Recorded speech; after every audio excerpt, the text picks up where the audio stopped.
We want to bring seasonal produce to our customers and educate them about what to cook in what season. Thirdly, food should be healthy for both people and for the environment. We all know that we should eat our 5 a day, but modern time pressures can make this difficult for our customers. We want to provide them with a healthy, vegetable-based meal option that they can pick up on their way home from work. Fourthly, food should be affordable to a mainstream audience. We want our product to be enjoyed on a day-to-day basis, rather than simply as a treat. That's why our 2-person bag is just £4.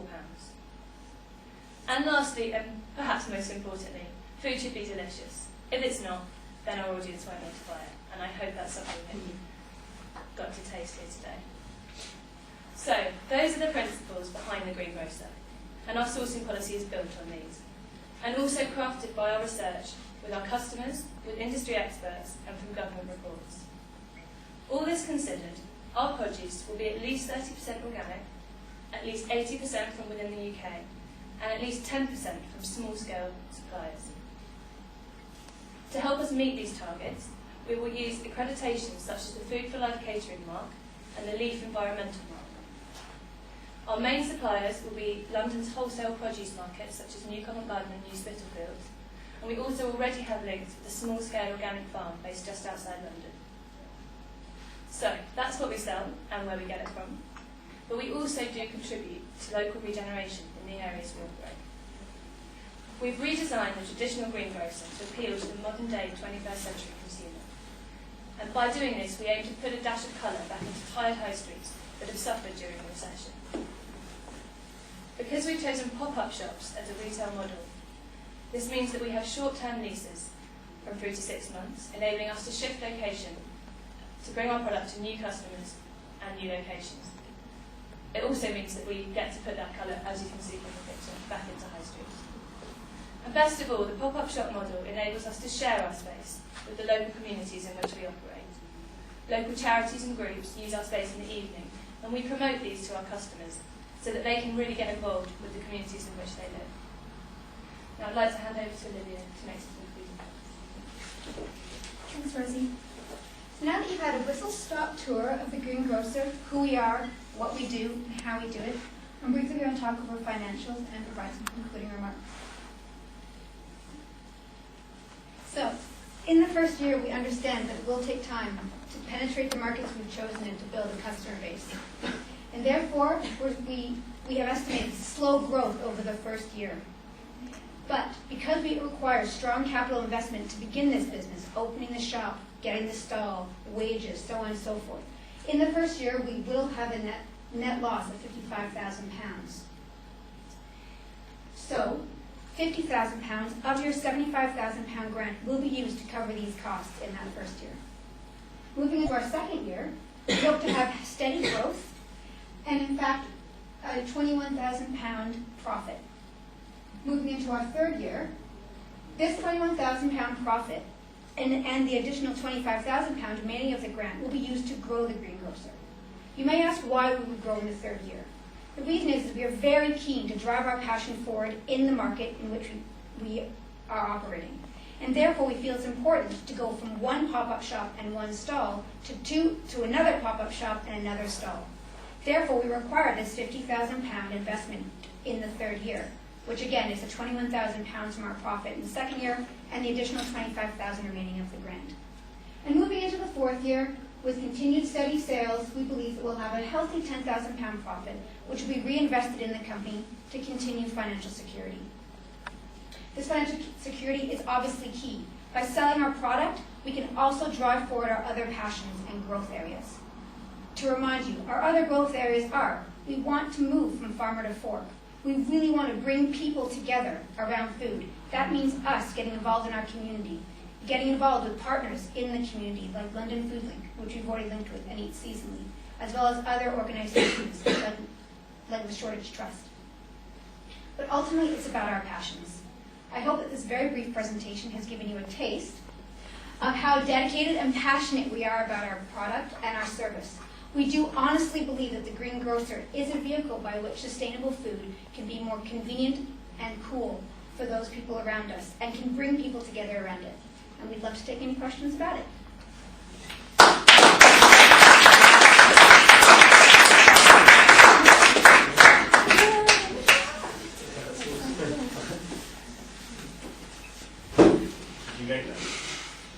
Yes.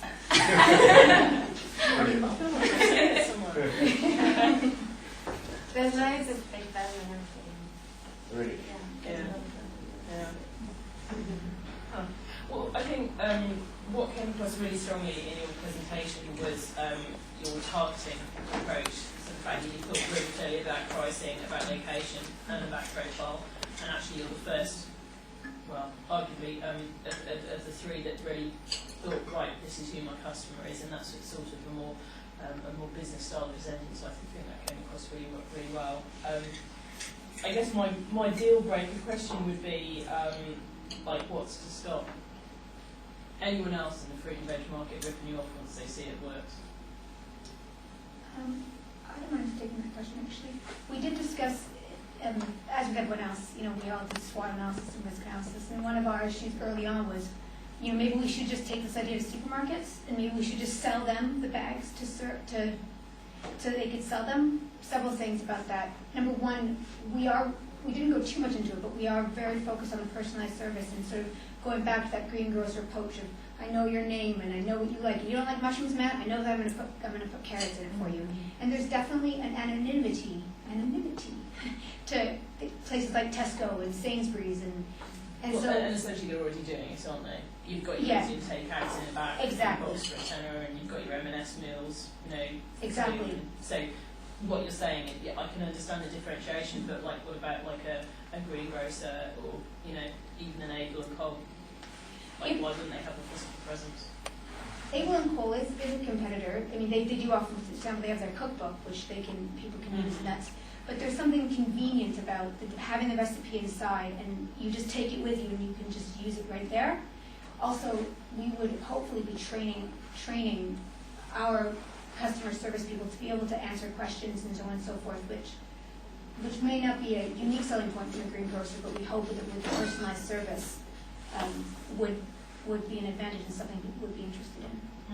Anything else? I think also sort of once we tested the market, I mean, we'd like to think that we could be really successful, obviously, but once we started out, if it was clear that it was really, really popular, then we would need to look into some way of, if a patent would be sort of sensible in this situation, or I don't know we haven't really looked into what that option would be to say this is ours, this is what we do, and if there is a way of doing that. But I think because we do hold that personalised service really, really at our core, it's because we've thought about that right from the very start. I think maybe a competitor wouldn't, and we can't guarantee that. But also the forum and online and the community we create hopefully would make us just that really strong community presence. And because our brand is both local and online, when we expand into new areas, the customers that shop from us there may have come across us online, or they have friends that live near another outlet. So we hope to sort of strengthen our presence that way, in the way that maybe a single grocery shop deciding to do this maybe near to where it's based might not be able to do. And I think, to be honest, it's also a lot about brand identity. So Able and Cole are really different from the sort of image that we'd like to put across, especially with sort of young people and young community events, and it's the sort of pop-up shops. So I think we do have a bit of differentiation there as well. Till you get old. Yeah. That's our next target market. Fabulous. I love the idea. I mean, this definitely appeals to people like me and my family. Absolutely. Couple of questions, and the protection of competitive response is definitely something I think would be a potential issue. So we've got a few things that we need to do. You've got a few things that you need to do. You need to source food locally, which was defined. That's fine. It's got to be seasonal. I once bought a book, something like Wild Food. It was called. I remember there was a chart in the back of it, and it sort of showed what grows in which seasons of the year, and it was sort of late December through to early February. I've never been a farmer, so I don't know. But what can we actually eat that's seasonal? I think the Hunger Gap. That's Well, no, right. Okay. the Hunger Gap's actually surprisingly, because everybody thinks it's winter, it's actually sort of March, April time. It's when Britain can't sustain itself on what we grow, simply because the werbles planted in the autumn has been harvested already. Right. And the spring crops haven't come up yet, so we actually have very little food. And that's why we're saying at least 80%. It gives us that flexibility so that we can. So that's over the course of have the year, that 80%. Yeah, that's So what our that's service all about be dentistry. consistent. Right. And it also allows us to put the herbs in. Quite a lot of herbs aren't grown here, but it makes the product a lot more desirable. So we've sort of built that flexibility into it. How much have you considered the resilience of your supply chain in terms of you mentioned where you would be sourcing most of your food from, but what are the risks involved there? Probably be. We went to the markets, we went to Newcombe Garden, we went to New Spitalfields, and we got to sort of have really good conversations with a lot of the suppliers there, and they sort of said, are there times of year when you haven't got much available, or are there times of year when you've got too much that can be cheaper? And that's one thing we found with organic. And quite often there might be grade B organic that's actually sold at even a cheaper price than some of the grade A non-organic produce, and that again enables us to have the 30%. But I think it's because of the diversity. If there's a poor harvest for some reason in some crop, then there might still be an excess in another. So because our recipes change, they're not going to be set in stone far in advance. We go to the market on a weekly basis. We'd be able to tailor the recipe to what they've got rather than the other way around. So we can be quite flexible in that. And then again, having the 20% that can come from abroad. If there is a particularly poor harvest here, we can then get more from abroad in that particular week or month. Things like the asparagus season this year was really late, so we've been planning recipes with lots of asparagus. Obviously, we wouldn't have got asparagus from Peru, we would have changed the recipes we were offering at that time. And may I just add to that?